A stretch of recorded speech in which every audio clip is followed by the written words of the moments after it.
Chapter 1. The Shadow in the Photographs.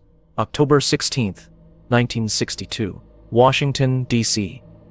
The air in the capital is crisp with the promise of autumn, but inside the White House, a chill of a different kind is beginning to settle.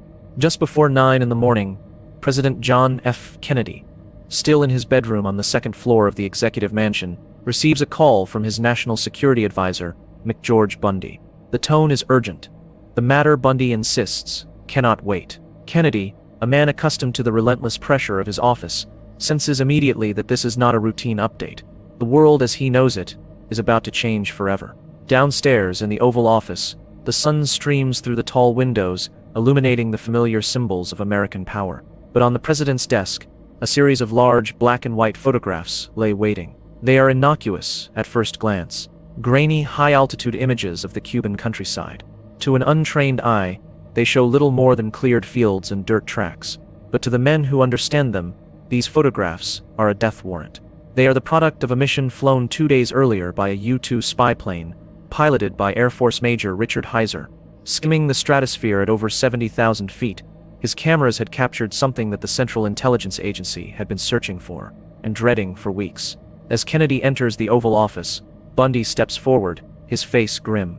He gestures to the images. Analysts at the National Photographic Interpretation Center had worked through the night, their magnifying glasses tracing the strange geometric patterns in the fields near San Cristobal, in western Cuba.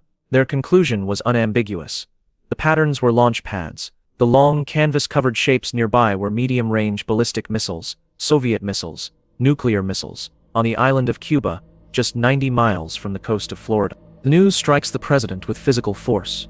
For months, his administration had received assurances from the highest levels of the Soviet government. Foreign Minister Andrei Gromyko had sat in this very office and personally told the president that the only Soviet aid to Cuba was defensive. A lie. Soviet Ambassador Anatoly Dobrinin had repeatedly dismissed rumors of offensive weapons as baseless propaganda.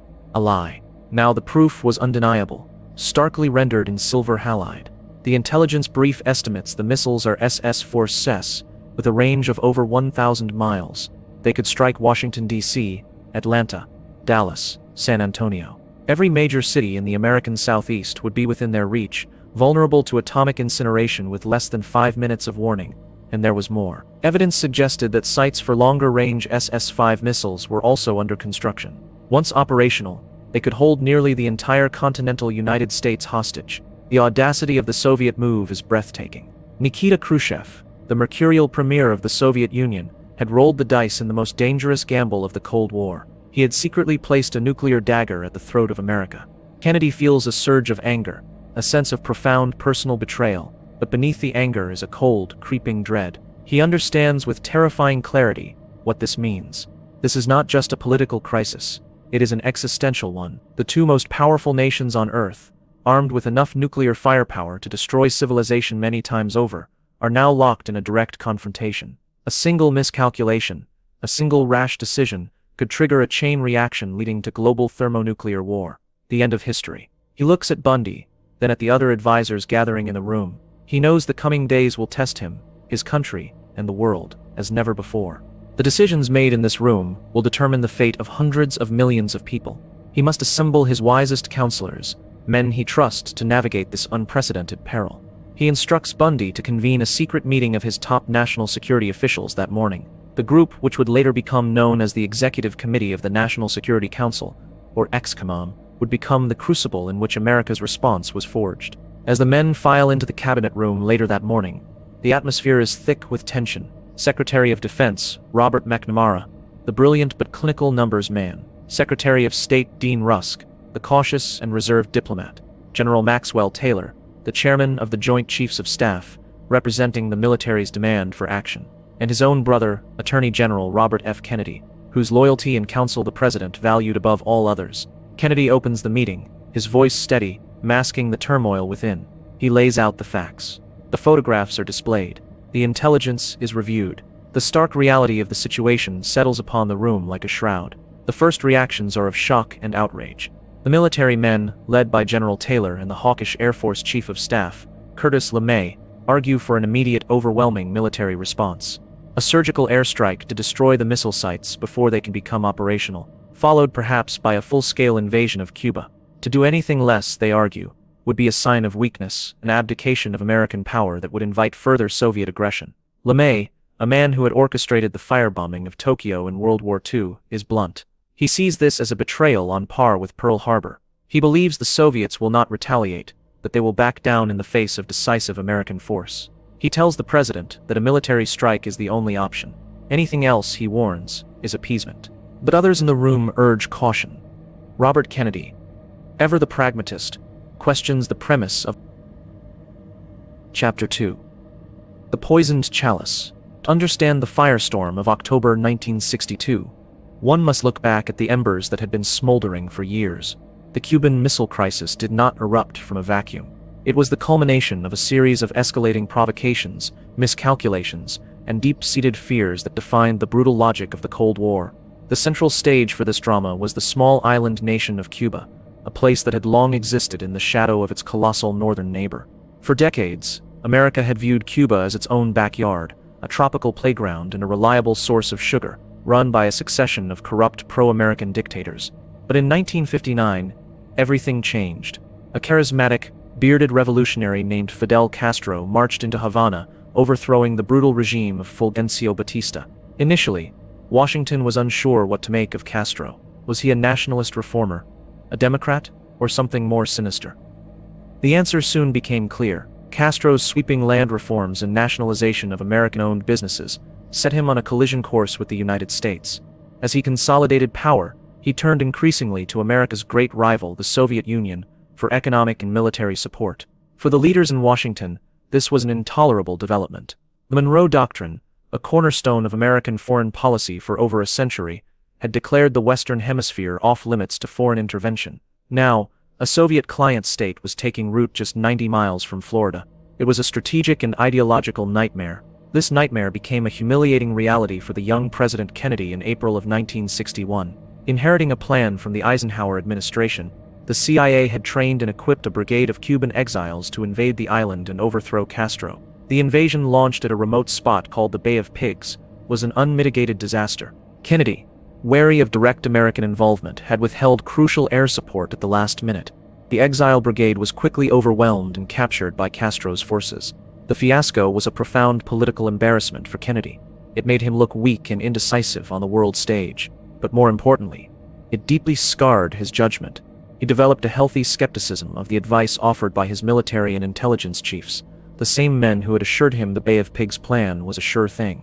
He learned a bitter lesson about the unforeseen consequences of covert action. For Nikita Khrushchev in Moscow, Kennedy's handling of the Bay of Pigs sent a different message. He saw the young American president as inexperienced, perhaps even soft. At their first and only summit meeting in Vienna in June 1961, Khrushchev bullied and berated Kennedy, testing his resolve. Kennedy left the summit shaken, feeling that the Soviet premier viewed him as a boy who could be pushed around. Khrushchev, for his part, came away convinced he had the measure of his adversary. This perception would prove to be a catastrophic miscalculation. The Bay of Pigs had another, more direct consequence. It convinced both Fidel Castro and Nikita Khrushchev that another American invasion of Cuba was not a matter of if, but when. Castro, feeling his revolution was in mortal danger, pleaded with the Soviets for greater protection. In Washington, the Kennedy administration, smarting from its failure, did little to dissuade this fear. The CIA launched a new covert program, codenamed Operation Mongoose, a massive campaign of sabotage, propaganda and assassination plots aimed at destabilizing and ultimately removing the Castro regime. While these plots were largely ineffective, they signaled America's implacable hostility and reinforced the Cuban and Soviet belief that an invasion was imminent. But the strategic chessboard was far larger than just Cuba. The core of the Cold War rivalry was a terrifying nuclear standoff. By the early 1960s, the United States held a significant advantage in strategic nuclear weapons.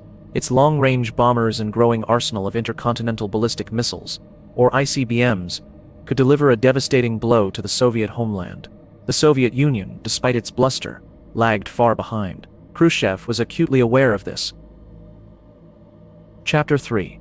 Operation Another. In the late spring of 1962, within the fortified walls of the Kremlin, Nikita Khrushchev gathered his most trusted advisors. The Soviet premier, a man of peasant stock with a pugnacious demeanor and a shrewd, calculating mind, laid out a plan of such staggering audacity that it left even his hardened inner circle in stunned silence. He proposed to secretly deploy an entire army group to Cuba, an expeditionary force of over 40,000 troops, complete with tactical nuclear weapons, air defense systems, and most critically, dozens of medium and intermediate-range ballistic missiles armed with thermonuclear warheads. The operation was given the codename Another, a deliberately misleading name meant to evoke the icy climes of Siberia, to throw off any Western intelligence analyst who might catch a whisper of the massive mobilization. It was an operation of immense complexity and unprecedented risk, a logistical feat that would strain the Soviet military to its limits, and a geopolitical gamble that would push the world to the brink of annihilation. Khrushchev's motivations were a complex tapestry of strategic calculation, ideological fervor, and personal pride. He was determined to protect Fidel Castro's revolution, which he saw as a glorious new beachhead for communism in the Western Hemisphere. He genuinely feared another American invasion was in the works, and he felt a paternal responsibility to defend his small island ally. But beyond that, he was deeply incensed by the American Jupiter missiles in Turkey. He saw them not just as a military threat, but as a personal insult, a symbol of American arrogance. As he later explained in his memoirs, he wanted the Americans to learn what it feels like to have enemy missiles pointing at you. He wanted them to taste their own medicine. And finally, there was the cold, hard logic of the nuclear balance of power. Placing missiles in Cuba was a shortcut, a way to leapfrog the technological gap and put the Soviet Union on a more equal strategic footing with the United States overnight.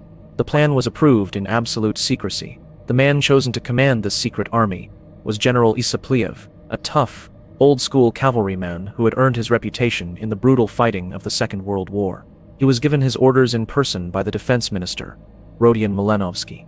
Pliev was told he was being sent to a cold climate, and he should pack his winter gear. Only later, once at sea, was he permitted to open a sealed envelope that revealed his true destination, the tropical heat of Cuba. The deception was total. The soldiers and technicians selected for the mission were told they were heading for a long-term assignment in the Soviet Far East. They were issued skis, felt-lined boots, and fleece parkas. The absurdity of this became apparent as their transport ships steamed south into the sweltering heat of the Atlantic. The logistical challenge was monumental. Over 85 merchant ships were requisitioned for the task. They were modified to carry the strange and oversized cargo. The long cylindrical bodies of the SS-4 and SS-5 missiles were hidden below decks. Tanks, artillery, and fighter jets, disassembled and crated, were crammed into the holds. The ships sailed from 8 different ports in the Baltic and Black Seas, their manifests falsified to describe their cargo as agricultural machinery or industrial equipment. To avoid the main shipping lanes and the prying eyes of NATO surveillance, they took a long, circuitous route through the Atlantic. Life aboard these ships was an ordeal. Thousands of soldiers were packed into poorly ventilated holds, sweltering in the tropical heat. Water was rationed, food was poor. The secrecy was absolute. The men were forbidden from going on deck during daylight hours, lest they be spotted by passing aircraft. They knew nothing of their mission, only that it was of the highest importance. As one Soviet officer later recalled, "We sailed toward a mysterious island, not knowing for certain where we were going or what we would have to do there." As the flotilla of Operation Anadyr made its slow, secret journey across the ocean, American intelligence began to pick up faint signals that something unusual was afoot. Analysts noted a sharp increase in Soviet shipping traffic to Cuba. Reconnaissance flights and reports from agents on the island spoke of the arrival of Soviet military personnel and sophisticated equipment, but the true nature and scale of the deployment remained hidden. The working assumption within the Kennedy administration was that the Soviets were building up Cuba's defensive capabilities. They were providing surface-to-air missiles, or SAMs, to protect against air attack. They were sending coastal defense cruise missiles. They were providing conventional military advisors. All of this was concerning, but it was not a direct, strategic threat to the United States.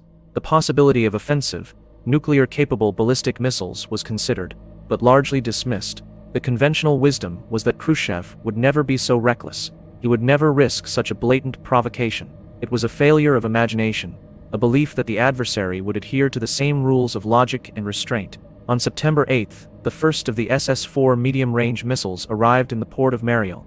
Under the cover of darkness, they were carefully unloaded and transported on long, specially designed trailers to pre-selected sites deep in the Cuban countryside. The work of assembling the launch sites began immediately. Soviet engineering battalions, working alongside Cuban laborers, toiled around the clock. They cleared land, poured concrete, erected launch gantries, and assembled the complex machinery needed to fuel and fire a nuclear missile.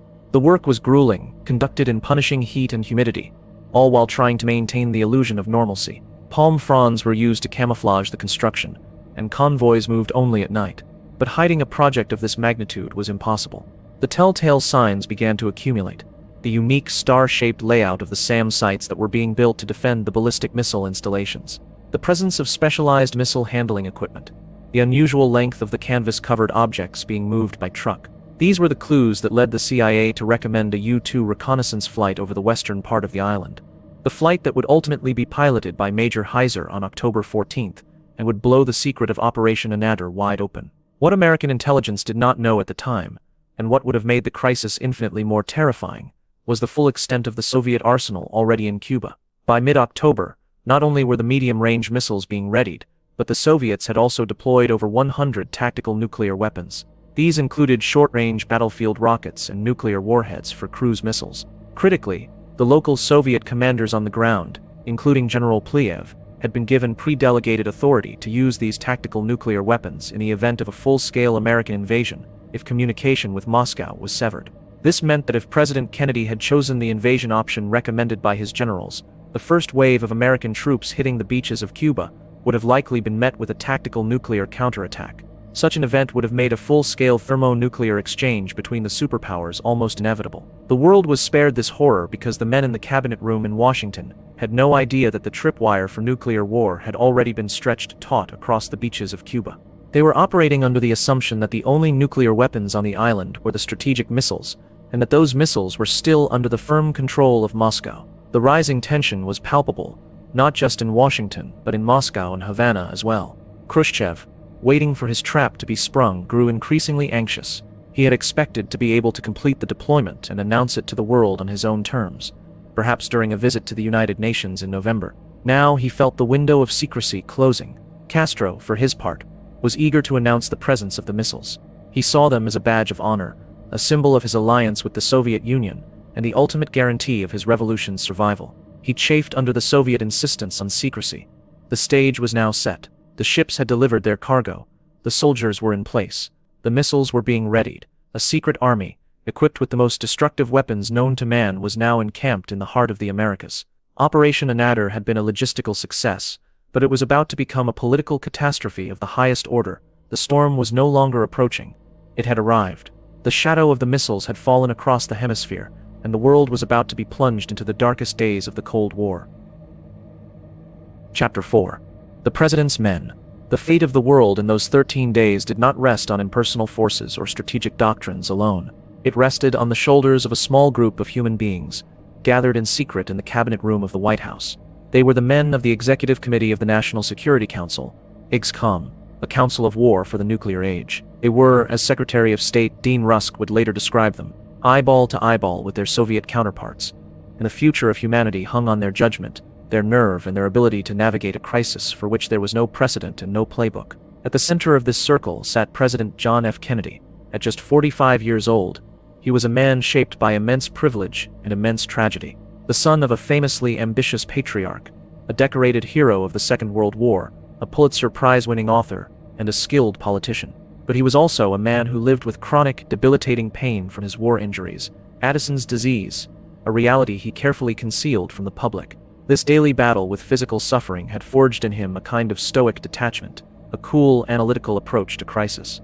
The Bay of Pigs fiasco had been his baptism by fire, a searing lesson in the fallibility of expert advice. It had left him wary of the easy confidence of his generals and spies. He entered the missile crisis a more sober, more skeptical leader. He understood that his primary duty was not to prove his toughness, but to prevent a nuclear war. He knew that a single misstep could lead to the deaths of 100 million Americans, and an equal number of Russians, and millions more across the globe. This thought, he later confided, was with him every minute of every day during the crisis.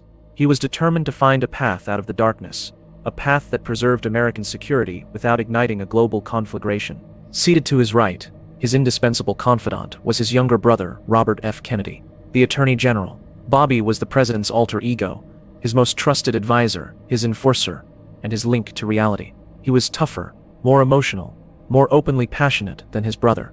In the initial meetings of ExComm, he was a hawk, angered by the Soviet deception and arguing for a strong military response. But as the days wore on, his position evolved. He became the group's leading voice for caution and restraint. Haunted by the moral implications of a surprise attack, he passionately argued against the airstrike option, comparing it to the infamy of Pearl Harbor. He became the president's sounding board, the one man with whom Jack Kennedy could let down his guard and express his deepest fears and doubts. Robert Kennedy's role would become even more crucial in the final desperate hours of the crisis, when he would undertake the most important diplomatic mission of his life. The voice of the Pentagon was embodied by Secretary of Defense Robert S. McNamara, a former president of the Ford Motor Company.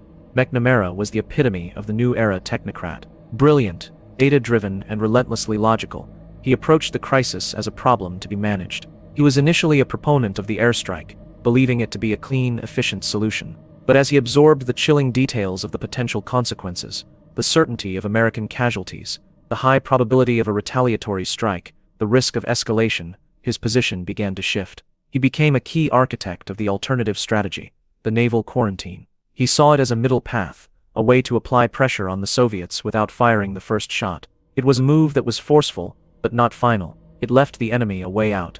McNamara's analytical mind was a crucial asset, but his focus on statistics and probabilities sometimes masked the terrifying human stakes of the decisions being contemplated. Representing the diplomatic corps was Secretary of State Dean Rusk, a quiet, courtly Southerner. Rusk was a product of the traditional foreign policy establishment. He was deeply committed to the principle of collective security and the importance of alliances.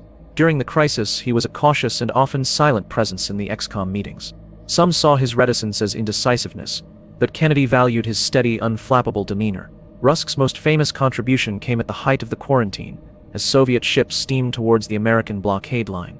As the world held its breath, waiting to see if the Soviets would challenge the blockade, Rusk, looking at the approaching ships on a map, uttered the immortal line, "We're eyeball to eyeball, and I think the other fellow just blinked."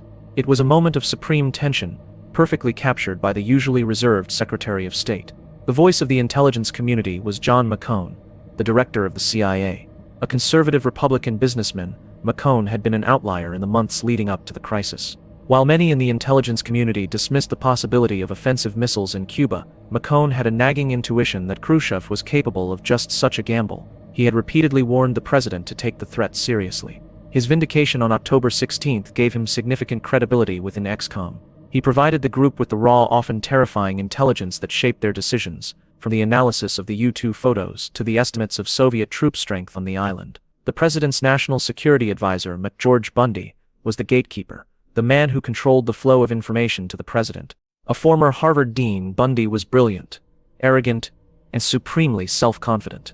He was the one who had first brought the fateful photographs to Kennedy that Tuesday morning. He played a crucial role in organizing the ExComm discussions, ensuring that all options were thoroughly vetted and that the president was presented with a clear picture of the choices before him. Like others, his initial position was hawkish, but he too came to favor the more measured approach of the quarantine.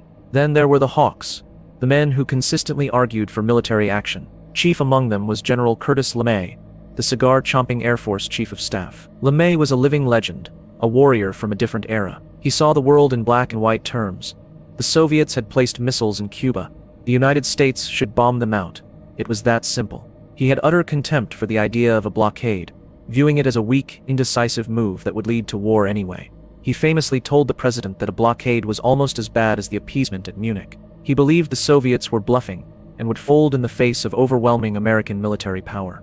He, and the other Joint Chiefs of Staff, consistently pushed the president to authorize an airstrike, followed by an invasion.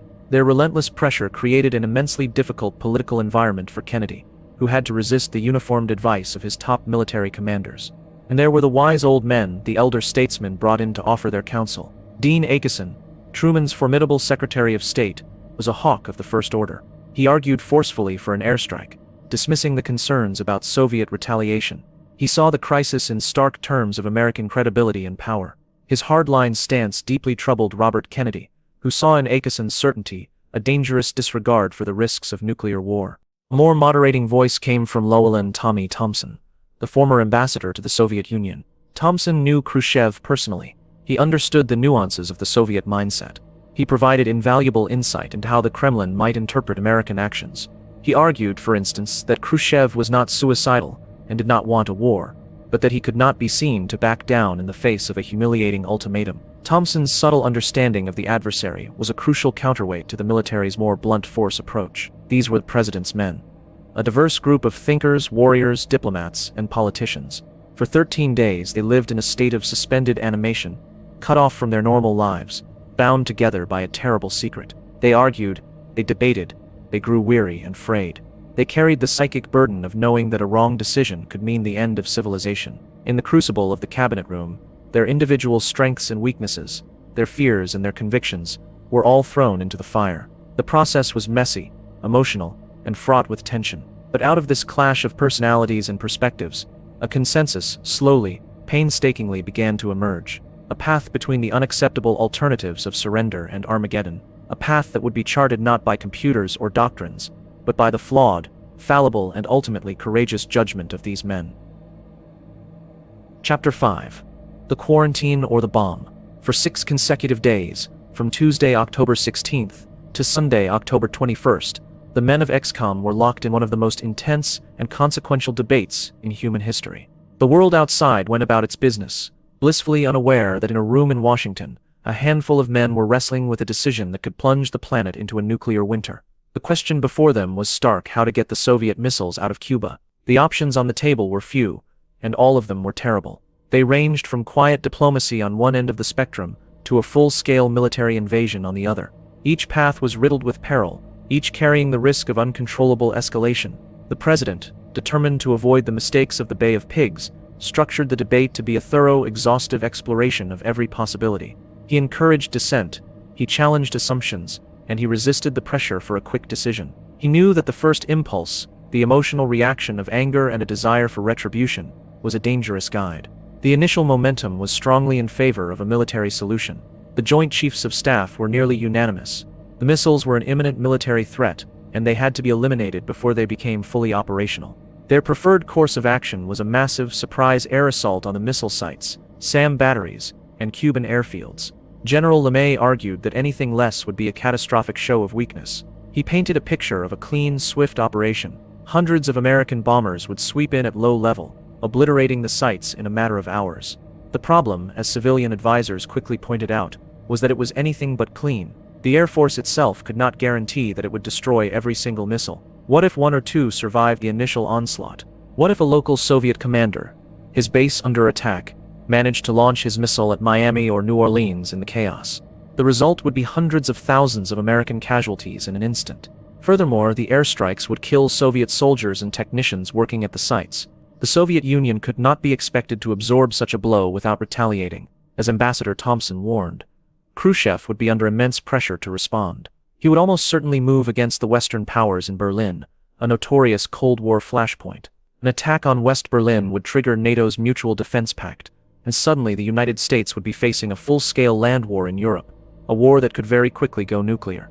The moral dimension of a surprise attack also weighed heavily on several key members of XCOM, most notably Robert Kennedy. The idea of the United States, a nation that saw itself as a beacon of democracy and law, launching a massive, unprovoked attack on a small nation, killing thousands without warning, was deeply repugnant to him. He saw it as a betrayal of American values. "My brother is not going to be the Tojo of the 1960s, he argued, passionately. His moral clarity on this point was a powerful force in the room, forcing the proponents of the airstrike to confront the dark reflection of their own proposal. As the airstrike option began to look increasingly risky and morally fraught, an alternative began to take shape.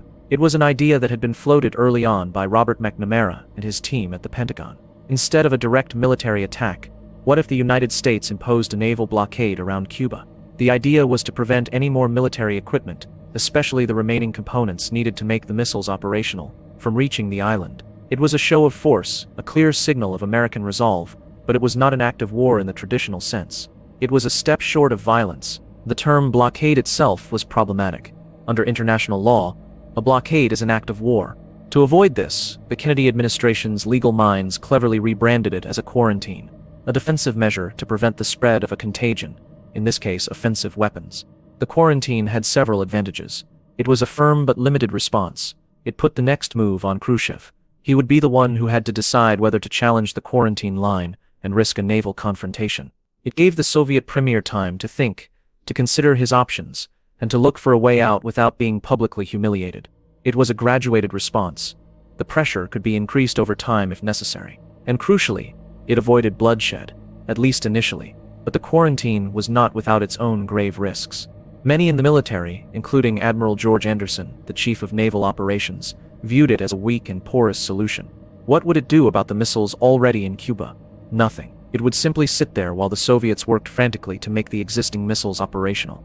Dean Acheson derided the plan, comparing it to taking out an appendix by saying, "I will now read a proclamation to you." He saw it as an ineffective gesture that would ultimately fail, forcing the US into the very military action it was trying to avoid.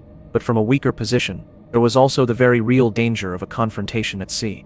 What would a US Navy destroyer do if a Soviet freighter refused to stop and be boarded? Fire a shot across its bow. What if the Soviet ship fired back? What if the Soviet ships were escorted by submarines? A single incident, a single nervous captain on either side, could trigger a shooting war that could quickly spiral out of control. The debate swung back and forth. The president would listen for hours, sometimes leaving the room to allow his advisors to argue more freely. He played devil's advocate, challenging the assumptions of both the hawks and the doves. He would split the group into smaller teams to explore the different options and report back. He wanted to understand the second and third order consequences of every possible move. He demanded to know not just what would happen on day 1 of an airstrike, but what the world would look like on day 3 or day 10. By Saturday, October 20th, a fragile consensus had begun to form around the quarantine. The risks of an airstrike, particularly the high probability of a Soviet countermove in Berlin, and the inability to guarantee 100% success, had come to seem unacceptable to the majority of ExComm members, including the president himself. The quarantine, for all its imperfections, seemed the least dangerous of a set of horrifying options. It was the path that best preserved the president's flexibility and left the door open for a peaceful resolution. That Saturday afternoon, Kennedy convened a final meeting of ExComm. He went around the room, asking each man for his final recommendation. The majority now favored the quarantine. The Joint Chiefs still formally recommended an airstrike, but they pledged to support the president's decision. With the decision made, the focus shifted to implementation.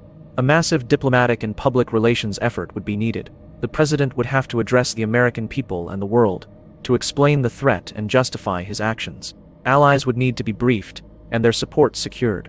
A legal justification for the quarantine would need to be presented to the Organization of American States and the United Nations. The military machine began to move. The Navy deployed a ring of warships around Cuba. Strategic Air Command was placed on DEFCON 3, increasing its readiness. Hundreds of B-52 bombers were loaded with nuclear weapons and sent to dispersal airfields. An invasion force began to assemble in Florida. The United States was preparing for war, even as it hoped for peace. On the evening of Sunday, October 21st, the president made his final decision. It would be the quarantine. The next evening, he would go on television and reveal the terrible secret to a stunned and unsuspecting world. He had chosen a path, but he had no way of knowing where it would lead. He had chosen to challenge the Soviet Union directly, to place the burden of the next decision squarely on Nikita Khrushchev. The two most powerful men in the world were now on a collision course. The bomb had been deferred, but the fuse to the global powder keg had been lit. Chapter 6. Eyeball to Eyeball. On Monday, October 22, 1962, at 7 p.m. Eastern Standard Time, President John F. Kennedy sat down at the resolute desk in the Oval Office. The television cameras were live. The nation and the world was watching. For a week, an unnerving silence had emanated from the White House, a sense of brewing crisis palpable only to a handful of journalists and officials. Now the secret was about to be revealed. In a somber 17-minute address, the president laid out the chilling facts. He spoke of the unmistakable evidence of Soviet offensive missile bases in Cuba. He described the range of these weapons capable of striking cities across the Americas. He condemned the clandestine, reckless, and provocative threat to world peace posed by this secret deployment. And then, he announced America's response: not an airstrike, not an invasion, but a strict quarantine on all offensive military equipment under shipment to Cuba. He declared that any nuclear missile launched from Cuba against any nation in the Western Hemisphere would be regarded as an attack by the Soviet Union on the United States, requiring a full retaliatory response upon the Soviet Union. The speech was a thunderclap that echoed around the globe. In homes across America, families gathered around their television sets in stunned silence. The abstract fears of the Cold War suddenly became terrifyingly concrete. The arcane language of nuclear deterrence was now the stuff of evening news. People rushed to supermarkets, stocking up on canned goods and water. Schoolchildren practiced duck and cover drills with a new and terrifying sense of urgency.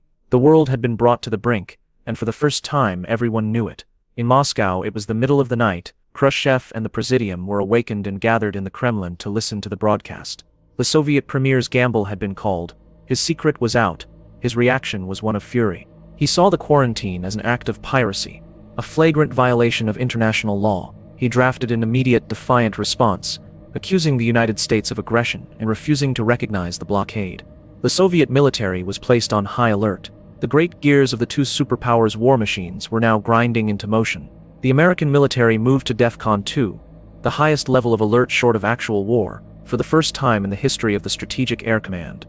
This meant B-52 bombers, armed with nuclear weapons, were in the air 24 hours a day, flying en routes towards the Soviet Union, ready to proceed to their targets on a moment's notice. ICBM crews were on full alert in their underground silos. Polaris submarines, the hidden third leg of the nuclear triad, patrolled the depths, their missiles aimed at Soviet cities. 180 U.S. Navy ships moved into the Caribbean to enforce the quarantine line, which was set at 500 nautical miles from the Cuban coast. The quarantine was set to go into effect at 10 a.m. on Wednesday, October 24th. The world watched and waited. The central question was simple and terrifying. What would the Soviet ships do? Approaching the quarantine line were some 24 Soviet-flagged vessels. Intelligence believed that at least some of them were carrying more missile components and other military hardware. Would they stop, or would they try to run the blockade, forcing a confrontation? The first test came on Wednesday morning. The hours ticked by. In the White House Situation Room, the mood was electric with tension. Reports came in from the Navy. A Soviet tanker, the Bucharest, was nearing the line. Then another ship, an East German passenger liner. Kennedy and his advisors waited. The president was determined to avoid a shooting incident if at all possible. He gave orders to the Navy to be cautious. The first ship to be stopped should be a non-Soviet vessel, and the first to be boarded should be one known not to be carrying weapons, to minimize the risk of a violent confrontation. Then, the news came. The first 12 of the approaching Soviet ships had either stopped dead in the water or had turned around. In the Situation Room, a wave of relief washed over the assembled men. It was at this moment that Secretary of State Dean Rusk, looking at the plot on the map, leaned over to McGeorge Bundy and whispered his now famous line, "We're eyeball to eyeball," and I think the other fellow just blinked. It was a critical moment, a sign that Khrushchev was not, perhaps, entirely reckless. He was not willing to blindly sail his ships into a confrontation with the U.S. Navy. He was pausing, he was thinking. The immediate crisis of a shooting war at sea had been averted, but the larger crisis was far from over. The missiles were still in Cuba, and Soviet technicians were working around the clock to make them operational. The quarantine had bought time, but it had not solved the problem. The pressure continued to mount. At the United Nations, the crisis played out on a public stage. In a dramatic Security Council showdown, the American ambassador, Adlai Stevenson, directly challenged his Soviet counterpart, Valerian Zorin, to admit the existence of the missiles. "Do you, Ambassador Zorin, deny that the USSR has placed and is placing medium and intermediate range missiles and sites in Cuba? Yes or no? Don't wait for the translation. Yes or no?" Zorin, who had not been fully briefed by Moscow, equivocated, refusing to answer. Stevenson then unveiled the U-2 photographs on large easels in the council chamber, revealing the undeniable proof to the world. "I am prepared to wait for my answer until hell freezes over," Stevenson declared. It was a moment of high diplomatic drama that galvanized international opinion behind the American position. But behind the scenes, the situation was growing more dangerous. Fidel Castro, feeling that an American invasion was imminent, urged Khrushchev to stand firm. In a letter to the Soviet premier, he seemed to suggest that if Cuba were invaded, the Soviet Union should launch a preemptive nuclear strike against the United States. This message, when it reached Moscow, reportedly horrified Khrushchev, who realized that his Cuban ally was far more willing to risk a nuclear holocaust than he was. As the week wore on, back-channel communications began to open up. A series of letters were exchanged between Kennedy and Khrushchev. The first, arriving on Friday, October 26th, was long, emotional, and rambling. In it, Khrushchev seemed to offer a deal. He would remove the missiles from Cuba if the United States would publicly pledge not to invade the island. The tone of the letter was personal, almost desperate. Khrushchev wrote of the knot of war that both leaders had tied, and how it was their shared responsibility to untie it. To the men in XCOM, this letter felt like a breakthrough. It was the first sign of a possible diplomatic resolution, a ray of hope in the suffocating darkness. They began to draft a positive response, accepting the core of the proposal. The quarantine line was holding. The Soviets had blinked. A deal seemed within reach. But the optimism would be short-lived. The worst day of the crisis was yet to come. A day that would bring the world closer to the abyss than anyone could have imagined. The day that would come to be known as Black Saturday. The moment of blinking was just a pause, a brief respite before the final terrifying escalation. Chapter 7. Black Saturday. The cautious optimism that had settled over the White House on Friday evening was shattered on the morning of Saturday, October 27, 1962. This would be the longest, darkest, and most dangerous day of the crisis. A day when the carefully constructed plans of statesmen seemed to be unraveling, when events began to spin out of control, and when the world stumbled to the very edge of the nuclear precipice. The day began with a new and deeply troubling message from Moscow. A second letter from Khrushchev arrived, but this one was starkly different in tone from the emotional, rambling appeal of the previous day. This new message was harsh, formal, and broadcast publicly over Radio Moscow. It added a new, and much more difficult, demand. Khrushchev would remove the missiles from Cuba, but only if the United States removed its Jupiter missiles from Turkey. To the hawks in XCOM, this new demand was proof of Soviet duplicity. They saw it as a classic bait-and-switch. Khrushchev was upping the ante, trying to extract a major geopolitical concession in exchange for undoing the crisis he himself had created. The idea of a missile trade was deeply unpalatable to many in the administration. It would look like a concession made under duress. It would create a rift with NATO allies, particularly Turkey, who relied on the Jupiter missiles for their defense. It would set a dangerous precedent, rewarding Soviet aggression. The debate in XCOM was reignited with new ferocity. The hawks argued that the time for talk was over. The Soviets were stalling, using the negotiations as a cover while they rushed to make the missiles operational. The only option left, they insisted, was an airstrike, to be launched on Monday morning. But even as the men in Washington debated the new Soviet demand, events on the ground were taking a deadly turn. High over Cuba, a U-2 spy plane, piloted by Major Rudolph Anderson Jr. of the U.S. Air Force, was conducting a routine reconnaissance mission, gathering updated intelligence on the missile sites. Suddenly, without warning, his aircraft was struck. A Soviet-made SA-2 surface-to-air missile, fired from a battery near the Cuban port of Baines, had found its mark. The U-2 disintegrated at an altitude of 72,000 feet. Major Anderson was killed instantly, the only combat fatality of the crisis. News of the shoot-down reached the White House like a thunderbolt. The situation had escalated dramatically. An American pilot had been killed by Soviet forces. The military's response was immediate and furious. The Joint Chiefs of Staff unanimously recommended an immediate retaliatory strike against the SAM site that had fired the missile. This was the act of war they had been warning about. Failure to respond, they argued, would be seen as a sign of terminal weakness. President Kennedy now faced an agonizing choice. If he authorized the retaliatory strike, it could trigger a chain reaction. The Soviets and Cubans would fire on other American planes. The U.S. would launch a broader air assault, and in a matter of hours the full-scale invasion of Cuba could be underway, with all the catastrophic risks that entailed, including the unknown risk of tactical nuclear weapons being used against American troops. Kennedy hesitated. He felt the immense pressure to retaliate, but his instincts screamed at him to pull back, to not let a single incident dictate the fate of the world. He asked a crucial question: who had authorized the firing of that missile? Was it an order from Moscow, or was it a decision made by a local Soviet commander in Cuba, perhaps acting without authorization? No one in the room knew the answer. The truth, learned only years later, was that the decision was made by two Soviet generals on the ground, who feared the U-2 was a prelude to a bombing raid, and acted on their own initiative, without Khrushchev's knowledge or approval. Kennedy, sensing the possibility of a rogue action, made a courageous decision. He forbade the retaliatory strike. He would not be stampeded into war. He would treat Major Anderson's death as an accident, for now, to keep the channels of diplomacy open. But the day's terrifying events were not over. As if the shoot-down over Cuba were not enough, another crisis was unfolding half a world away. Another American U-2, on a routine air sampling mission near the North Pole, had strayed off course due to a navigational error, and had accidentally violated Soviet airspace over the Chukotka Peninsula in Siberia. Soviet MiG fighters were scrambled to intercept it.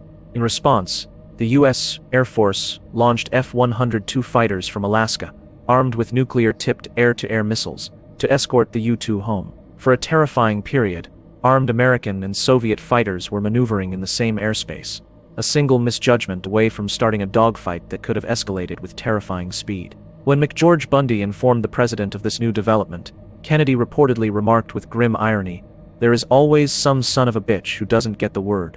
It was a stark reminder of how easily the carefully laid plans of leaders could be undone by accident, by mechanical failure, or by human error. The world seemed to be coming apart at the seams, and yet there was another incident, perhaps the most dangerous of all, that remained completely unknown to the leaders in Washington and Moscow at the time.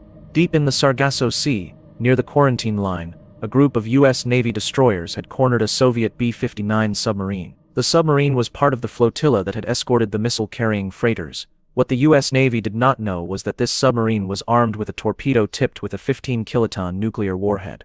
The American destroyers, following standard procedure to force the submarine to surface, began dropping small, non-lethal depth charges aboard the sweltering, crippled submarine. The situation was desperate. The air conditioning had failed.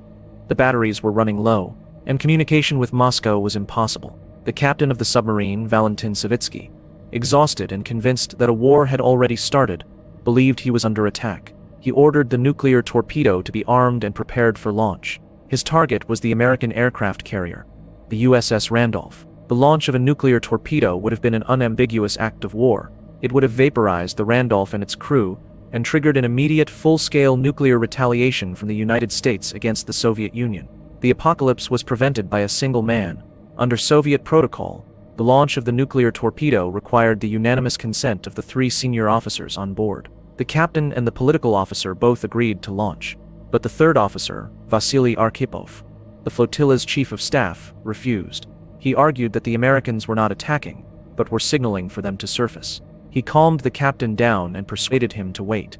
Arkhipov's dissent saved the world, but no one in the White House knew how close they had come. As Saturday drew to a close, the mood in IXCOM was grim. The diplomatic track seemed stalled by the conflicting Soviet messages. The military situation was deteriorating rapidly. The pressure for an airstrike on Monday was becoming almost irresistible. It felt as if the world were on a conveyor belt, moving inexorably towards war. But in the midst of this darkness, a brilliant and creative solution began to emerge. It was a way to navigate the treacherous diplomatic waters created by Khrushchev's 2 contradictory letters, a way to offer the Soviet premier a path out of the crisis without humiliation. A last, desperate gamble for peace. Chapter 8. The Secret Deal. As the shadows lengthened on Black Saturday, the men of IXCOM found themselves at an impasse. They were faced with 2 contradictory messages from Khrushchev. The first, private letter, offered a simple deal: missiles out of Cuba in exchange for a non-invasion pledge. The second, public message, added the unacceptable demand of trading the Jupiter missiles in Turkey. The hawks saw this as a reason to abandon diplomacy and proceed with military action. But a small group, led by Robert Kennedy and the diplomat Llewellyn Thompson, saw an opportunity. Their idea was as simple as it was ingenious. Ignore the second letter, pretend it never arrived, respond only to the more conciliatory terms of the first letter. This unconventional approach, which became known as the Trollope ploy after a literary device used in Anthony Trollope's novels, was a way to allow Khrushchev to save face. It allowed him to accept the terms of his own first offer without having to publicly back down from his second, more demanding one. President Kennedy seized on the idea. It was a way to de-escalate, to put the ball back in Khrushchev's court, and to focus on the one deal that might actually work. A letter was drafted. It accepted the basic premise of the first Khrushchev letter. It stated that if the Soviet Union agreed to withdraw the missiles under United Nations verification, the United States would agree to lift the quarantine and give a public assurance that it would not invade Cuba. The letter deliberately made no mention of the Jupiter missiles in Turkey, but Kennedy and a tiny circle of his closest advisors, including his brother Robert and Secretary of State Rusk, knew that this public letter might not be enough. The Turkey missile issue was clearly a major sticking point for Khrushchev. It was a matter of both strategic concern and personal pride. A private back-channel assurance might be needed to clinch the deal. The president authorized his brother to undertake the most sensitive and critical diplomatic mission of the crisis. On Saturday evening, as tensions reached their absolute peak, Robert Kennedy secretly drove to the Soviet embassy to meet with Ambassador Anatoly Dobrynin. The meeting took place in Dobrynin's office. The atmosphere was heavy with the gravity of the moment. Robert Kennedy did not mince words. He told the ambassador that the situation was deteriorating rapidly. He spoke of the immense pressure the president was under from the military to launch an attack. He warned that if the Soviets did not agree to remove the missiles, the United States would be forced to take military action within the next 48 hours. Time, he stressed, was running out. He then presented the official American offer, the one outlined in the president's public letter: the removal of the missiles in exchange for a non-invasion pledge. Dobrynin pressed him on the issue of the Jupiter missiles in Turkey. And it was here that Robert Kennedy went beyond the public offer. He told Dobrinin that while there could be no formal public quid pro quo, no official trade that would undermine the NATO alliance, the ambassador could give his government a private assurance.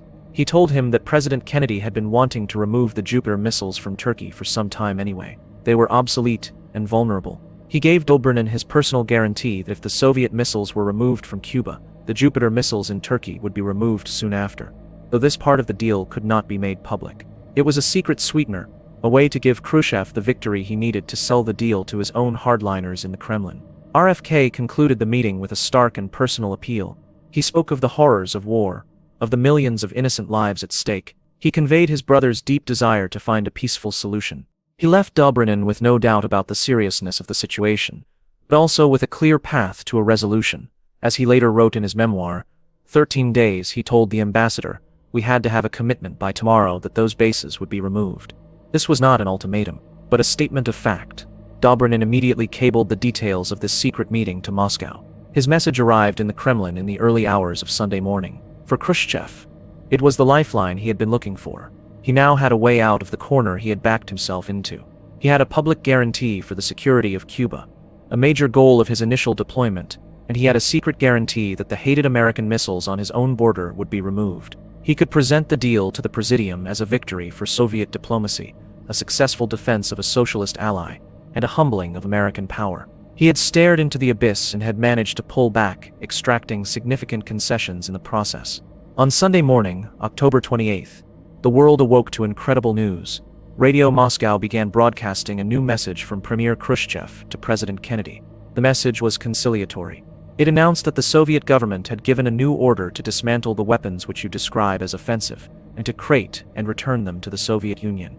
The crisis was over. A wave of profound, almost disbelieving relief swept across the globe. In the White House, the exhausted men of ExComm felt a release of tension so immense it was almost physical. President Kennedy issued a statement welcoming Khrushchev's statesmanlike decision. He praised the Soviet premier for his contribution to peace. The immediate danger had passed. The world had stepped back from the brink. The secret deal, however, remained a secret. For decades, the official story was that Kennedy had stood firm, that his resolve had forced Khrushchev to back down without any concessions. The removal of the Jupiter missiles was portrayed as an unrelated later development. It was only with the declassification of documents and the release of memoirs many years later that the full story of the secret missile trade became public. The revelation did not diminish Kennedy's handling of the crisis. On the contrary, it highlighted his pragmatism, his flexibility, and his willingness to put the avoidance of nuclear war above considerations of political pride or appearances. He understood that in a nuclear standoff, the goal is not to win, but to survive.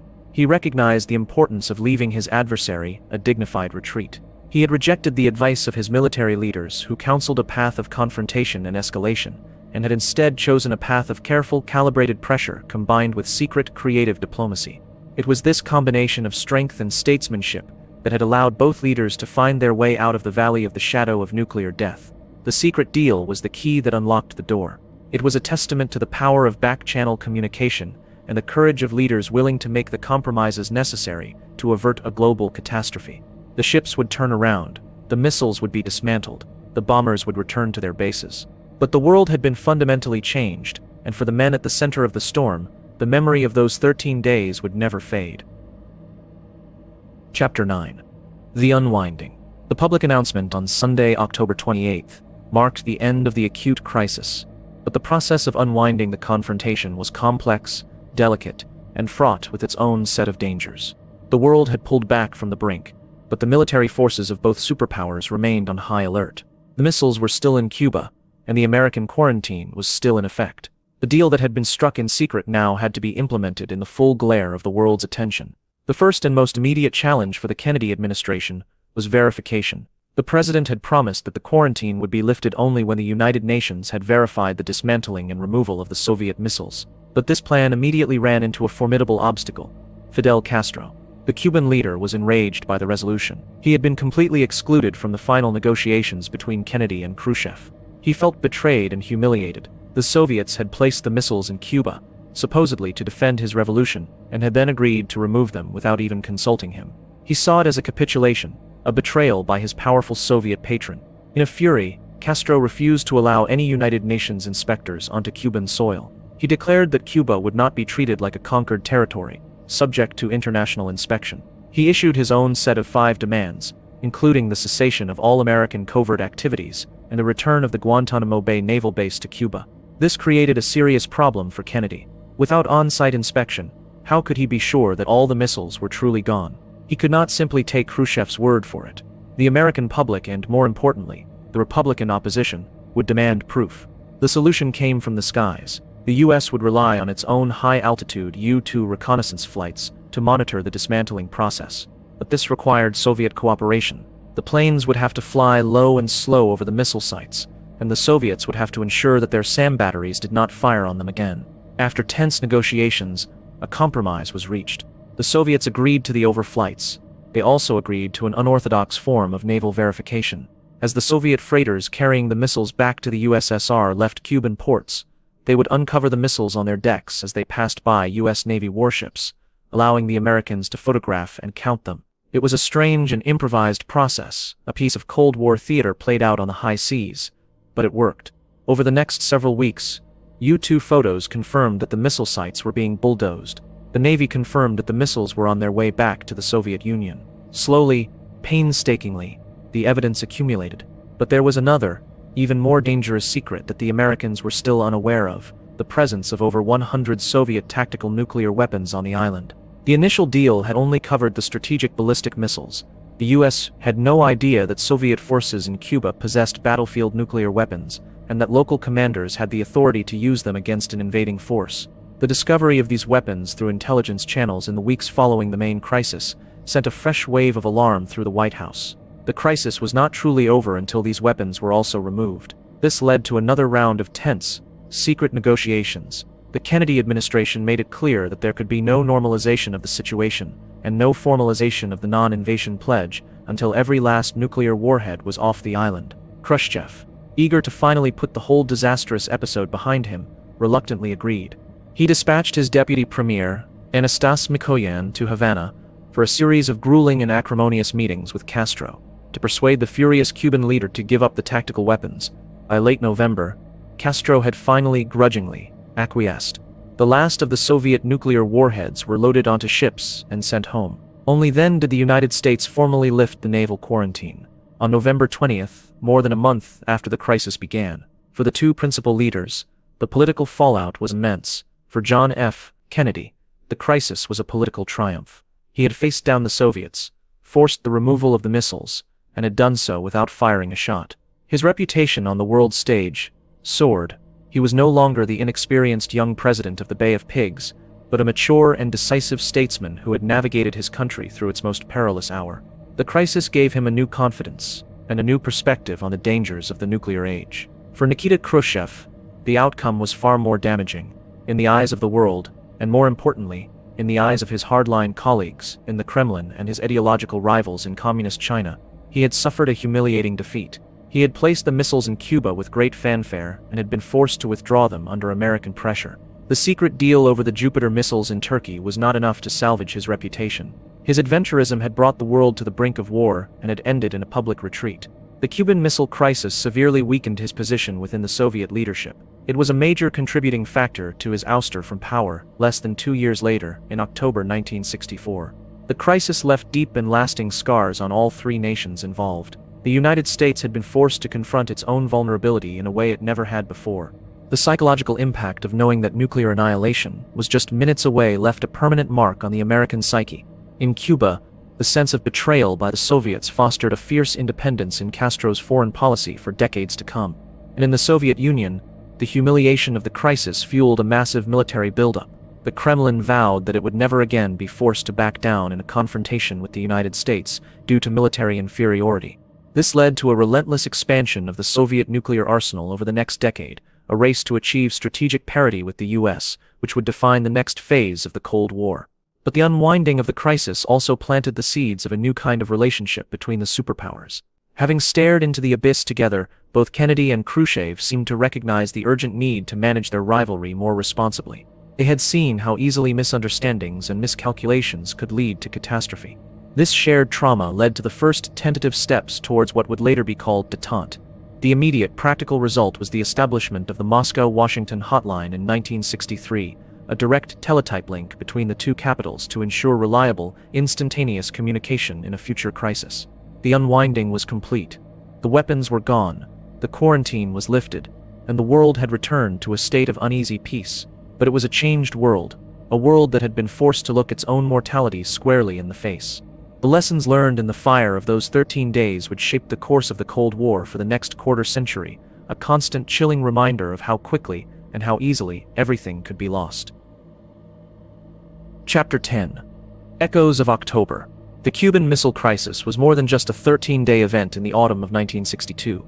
It was a turning point in the Cold War, a searing, near-death experience for the entire human race that left an indelible mark on the course of the 20th century. Its echoes reverberate to this day, in the doctrines of nuclear strategy, in the practice of international diplomacy, and in our collective consciousness of the fragility of peace. The most profound legacy of the crisis was a newfound sobriety in both Washington and Moscow. For the first time, the leaders of the two superpowers had been forced to confront the reality of their own nuclear arsenals, not as abstract tools of statecraft, but as imminent instruments of mutual extinction. The doctrine of mutually assured destruction, or MAD, had been an intellectual concept before October 1962. After the crisis, it became a visceral, terrifying reality. Both Kennedy and Khrushchev came away from the experience deeply shaken and determined to prevent such a confrontation from ever happening again. This shared fear spurred a new effort to control the nuclear arms race. In a landmark speech at American University in June 1963, President Kennedy called for a new approach to peace, one based not on a sudden revolution in human nature, but on a gradual evolution in human institutions. He announced that the United States, the Soviet Union, and Great Britain were resuming talks on a comprehensive nuclear test ban treaty. Just a few months later, that effort bore fruit. The Limited Test Ban Treaty was signed in August 1963, prohibiting all nuclear weapons tests in the atmosphere, in outer space, and underwater. It was the first significant arms control agreement of the Cold War, a direct and tangible consequence of the shock of the missile crisis. It was a small step, but it was a step away from the abyss. The crisis also fundamentally changed the nature of the superpower relationship. While the ideological rivalry remained as fierce as ever, a new unspoken set of rules began to emerge. Both sides recognized the need for clear communication, for predictable behavior, and for the avoidance of direct military confrontations that could escalate uncontrollably. The hotline was the most visible symbol of this new reality. But the change was deeper. It was a tacit acknowledgement that despite their profound differences, they shared a common interest in survival. The crisis taught valuable, if painful, lessons in crisis management.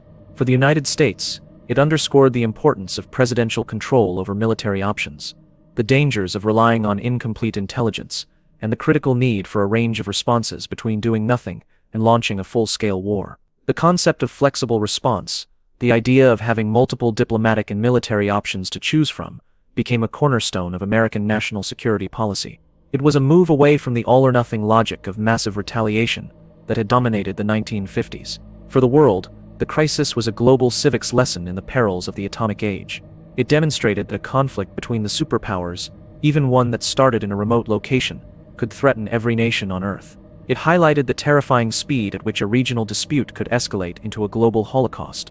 This realization fostered a greater international consensus on the need for non-proliferation and arms control, a consensus that would drive diplomatic efforts for decades to come. The personal legacies for the key players were also profound. President Kennedy, who had entered the crisis as a young leader still haunted by the Bay of Pigs, emerged with the stature of a global statesman. The experience seemed to deepen him, to instill in him a more profound commitment to peace and a greater skepticism of military solutions. Tragically, his assassination just over a year later would cut short the evolution of his leadership, leaving the world to wonder what other fruits his newfound wisdom might have borne.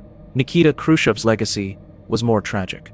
The man who had recklessly gambled and brought the world to the brink, but who had also had the courage to pull back, was undone by his adventure. He was cast aside by his colleagues, his name virtually erased from Soviet history for a generation. Yet in his retirement, he reflected on the crisis with a certain pride, believing that despite the humiliation, he had secured Cuba from American invasion and had ultimately served the cause of peace by choosing compromise over confrontation. And what of Cuba, the small island at the center of the superpower storm? Fidel Castro's regime survived, and the American pledge not to invade it, a key part of the crisis resolution, has by and large been honored. But the crisis locked Cuba into a dependent relationship with the Soviet Union for decades, and cemented its status as a pariah in the eyes of the United States, leading to a crippling economic embargo that continues to this day. The island nation that served as the stage for the world's most dangerous drama remains, in many ways, a prisoner of its own history. Today, the Cold War is over, the Soviet Union is gone, but the nuclear weapons remain, thousands of them still capable of destroying our world many times over. The lessons of the Cuban Missile Crisis are therefore not relics of a bygone era. They are as urgent and relevant as ever. The crisis reminds us that the survival of civilization can depend on the wisdom and restraint of a few individuals in a moment of extreme pressure. It reminds us that communication, empathy, and the ability to see a crisis from an adversary's point of view are not signs of weakness, but are essential tools for survival. It reminds us that the line between peace and annihilation is terrifyingly thin, and that it can be crossed through miscalculation, through accident, or through the simple, tragic failure of human beings to understand one another. The world survived October 1962. It survived through a combination of statesmanship, secret diplomacy, and perhaps more than anything else, sheer, dumb luck. We were spared by the courage of a president who resisted the calls for war, by the pragmatism of a premier who chose retreat over ruin, and by the quiet heroism of a Soviet submarine officer in the depths of the ocean. The 13 days on the brink were a warning, a glimpse into the abyss. It is an echo from a not-so-distant past, a timeless reminder of our shared vulnerability, and our shared responsibility to ensure that humanity never again has to walk that path.